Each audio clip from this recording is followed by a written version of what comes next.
Dogs. Cheers. Ready? All right. Within the last 50 years, modern medicine has come a long ways into helping eradicate certain diseases. But recently, higher incident rates of diseases have come up due to lower rates of childhood immunizations. Vaccines.com says that vaccines have a 90 to 100% success rate with rare and very minimal side effects. So the vaccines I'm talking about are measles, mumps, and rubella, the MMR, and also whooping cough.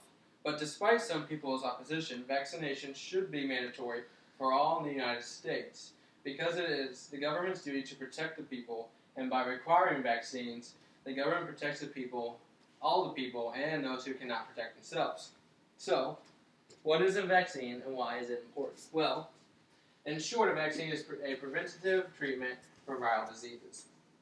So a vaccine is basically an inactive particle of the disease that you get injected into your body, and your body then builds up defenses and antibodies to protect yourself from that disease in the future when you come in contact with that virus.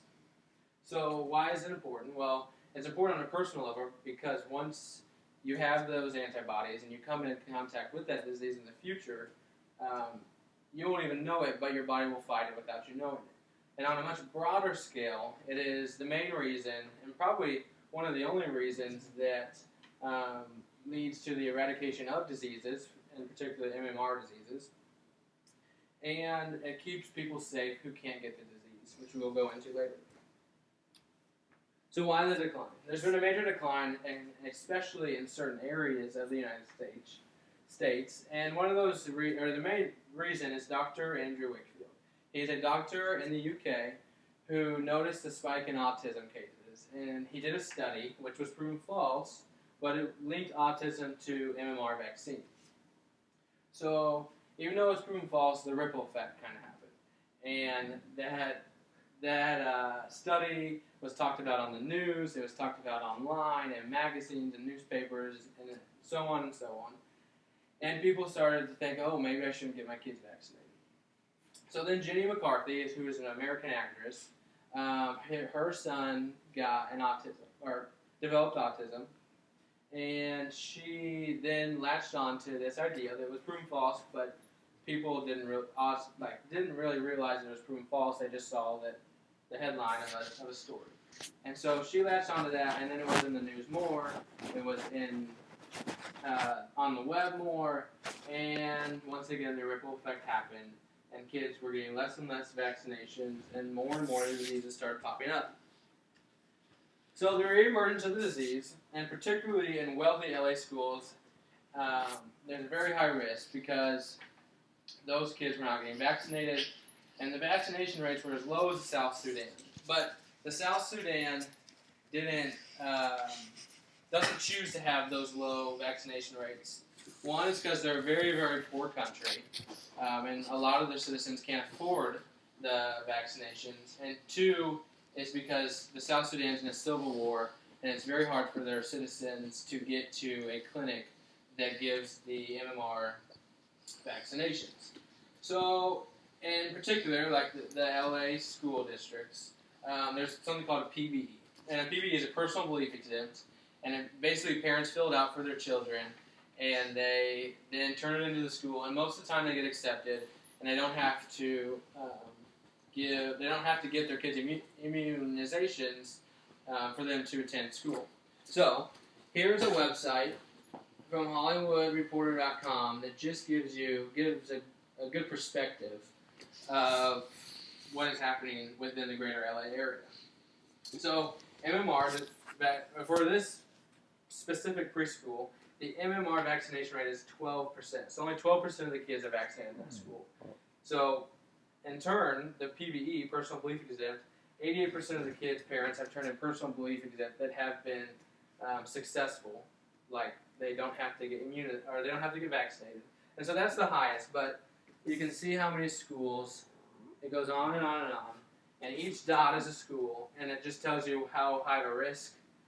The red dots are more risk, more PBEs, and less vaccinated, and then the gray is not as high risk. But that just gives you a good perspective of like how big this problem is, and especially in that area. So let me pull this back up. So those were referring to measles cases. And that's the highest, not only in that area, but in the U.S. since 1996.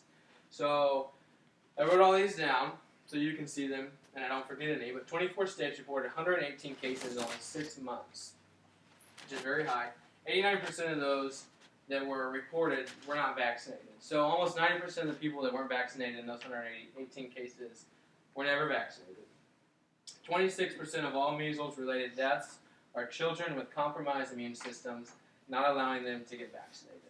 So 26% of the deaths are with children, or infants 12 months or younger, or children who do not or cannot get the vaccination because of specific health reasons. So another thing that puts it in perspective, another picture, this is referring to the whooping cough, but also in California.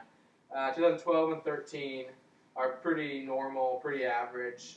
Middle of 13 it spikes, and then 14 it increases significantly, and that is when the PBEs started to become more widespread. So that just is another picture, another graph that gives you a good idea of how evident this problem is within the California area. So the herd immunity, this is very important to eradicating the disease. The CDC says that 92% of the population needs to be vaccinated. Because if 92% are vaccinated, they say that the other 8% that can't because they're too young or because they have a compromised immune system will be safe in everyday life, grocery stores, schools, etc. if 92% of the population is vaccinated. So who relies on this? Like I've said, infants 12 months and older, and people with a compromised immune system that were not able to get vaccinated when they were young. So, for example, how it affects others. This is Rhett. He's 7 years old, and he has a compromised immune system because he'd been battling chemotherapy.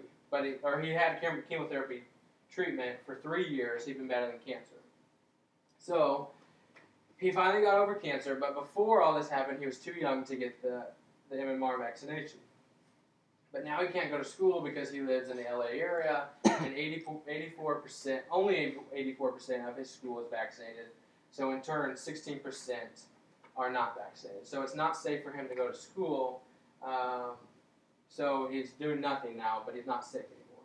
His parents tried to make like a legislative with the school to say that kids that don't have specific health reasons not to get vaccinations can't go to, or have to get, the kids that don't get vaccinated can't go to school unless they have specific reasons why they're not vaccinated. It's still pending, so we don't know the end of that story. But because they're not vaccinated, his public education is being taken away. So that's the story of how it affects others, and that's just one of many. But MMR vaccination needs to be mandatory, and PBEs need to be more selective because it is the continued eradication of the disease. And the vaccination rate, that 92% vaccination rate, is very important to destroying the disease altogether. It protects the people. It's the government's job to protect the American citizens. And some would argue that, well, that's my right to not get vaccinated.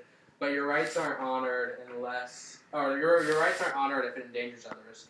So the government needs to keep in mind the good of the community instead of individual rights. Thank you. Woo!